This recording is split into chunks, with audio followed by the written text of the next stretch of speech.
Captain Fantastic is the drama and dark comedy directed and written by Matt Ross, starring Viggo Mortensen as a father to a bunch of wild kids. The kids need structure. They need to go to a real school.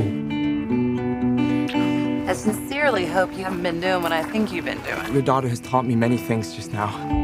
Will you be my wife? So this movie is about a bunch of hippies that think that they know how to raise their kids better than everyone else, so they go out in the woods and raise a bunch of kids, and they try to make them philosopher kings and queens, but they don't know anything about the real life. So like the beginning of the movie is that his wife has been in the hospital for depression, and she kills herself, and they want to go on a road trip to witness the funeral and the burial or whatever. And like it's an interesting film. Like, it's not a bad film, but a lot of the reasoning behind everything is flawed. Like, throughout the movie, I felt like the characters weren't saying things their characters would actually say. Like, I felt like I was watching the screenwriter, like his words come out of their lips. And I mean, I know every movie is essentially that. There's something about how the way the kids speak that isn't real.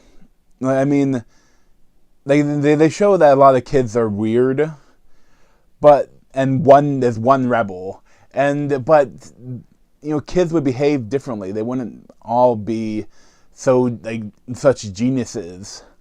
Because I mean, it's not everyone. Even if you teach them like constantly all about the classics, they're not going to grasp it. They're going to react to it differently. But they're all like perfect.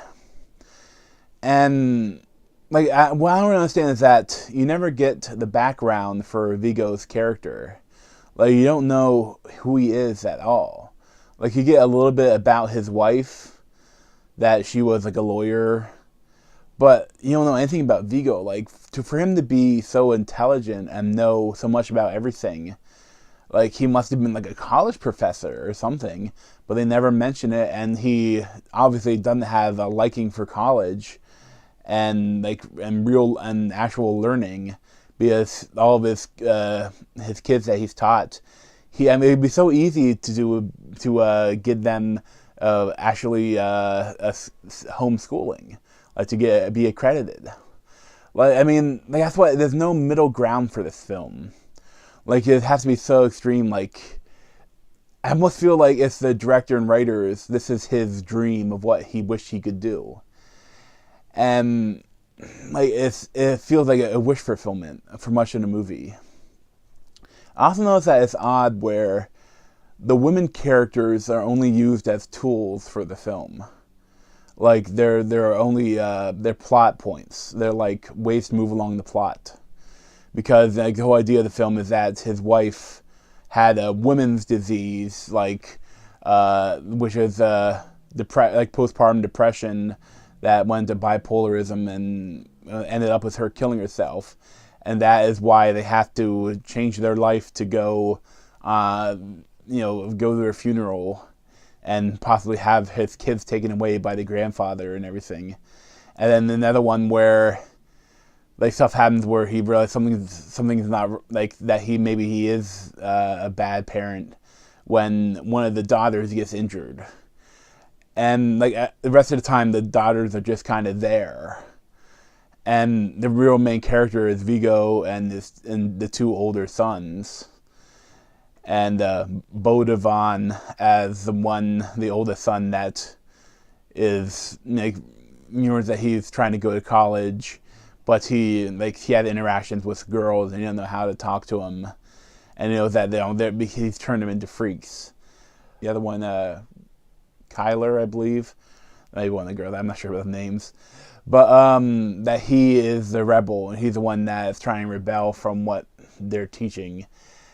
And like, all the other kids don't really matter other than to be part of the scene, and like I had a lot of problems with a lot of the themes of the film. I mean, I understand what they're going for, but there's no middle ground. It doesn't feel real. Like it feels like, like I said, it feels like wish fulfillment by the director. And like, I mean, it's not a bad film, but there's a lot of things that seem out of place in it and seem really contrived. Like it's a really goofy thing that I want to mention, but throughout the movie, like there'll be one of the kids will show up, like you see it from behind, and the kid's naked, and it's like, oh, you have to wear clothes at the dinner table, and then okay, and runs back and do that. But at the same time, like you see Vigo wake up from a nightmare where his wife is still alive, and he's wearing like cut off jean shorts or something like that. Like he was wearing that to sleep. But then later, when he's at like an RV camp, like he's drinking coffee in front of the bus, completely nude. And one thing, if you watch this movie, you can see Viggo Mortensen's dick. But like he's like, what? It's a human body. What are you looking at? Like when this old couple walks by, and like it's like, what? It's just kind of odd. It's like they wanted to have a scene to go, oh, and like it's. I didn't like it like I thought it would. I thought there would be more of that, how he was wrong for what he did. That he did really screw up these kids by his actions. But a lot of it seemed like that he was the hero of the story. Like he was correct for what he did. And the ending, it doesn't really fit a lot of the stuff that happens. Like the ending is like, really? That's how you're gonna end it? Oh, okay. Yeah, I won't spoil it, but it's odd. I probably wouldn't recommend this. I mean, it's not a bad film. You can check it out if you want, but it's not my favorite of the year. Definitely not even close. But I'd probably give it like a 7.5, 7.75 out of 10. And thanks for watching. You can check out my other reviews here and here.